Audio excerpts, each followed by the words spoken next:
Vipi huko jamani, ugali tumewekewa nje au ndio share yetu imeisha kwenye chai? Si walikuwa wanakula hapo ukumbini. Yaani sipendi mtu nimsemesha nijibu mkato mimi. Wewe mbona mjeuli wewe? Damu dawa. Naomba uniache. Mimi sitaki kugombana na mtu jamani. Hapa nilipo kichwa changu kina mambo kibao. Naomba uniache. Utakosa kuwa nayo na hujamzika mama yako. Yaani unatembea na laana. Na laana itaendelea kukutafuna. Mama yangu Biki Kara. Lala salama mama yangu huko uliko, haki ya Mungu.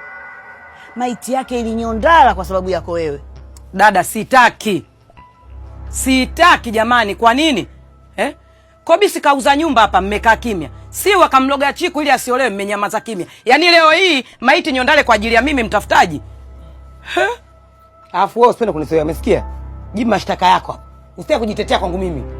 Mambo ya Chiku sema toka baada ya mama kufa. Au?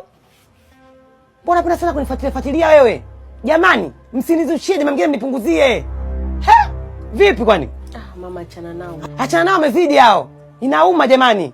Naombeni mnikome. Sitaki. Kwa hiyo leo umekubali kabisa kwa utaka kumpwililisha dada yako Chiku. Wacha we. Nyie mnalaumiana bure. Marehemu bibi alijikunja kwa ajili ya wivu wa mumewe baada ya kujua msalitiwa.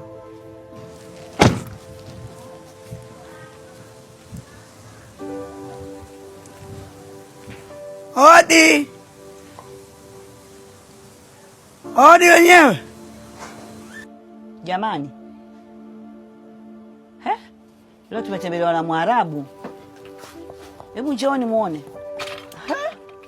Au ameambiwa ndani jamani kuna mlemavu ndio amekuja kutoa labda misaada jamani, mwezi wa Ramadhani unakaribia huu. Mwarabu gani? Mwarabu gani? Mwarabu kwa pia kabisa. Kia Mungu mimi Mwarabu. Mwarabu. Mama, mbona Mwarabu kabisa yule? Mbona Mwarabu mwenyewe anaonekana toleo la mwisho?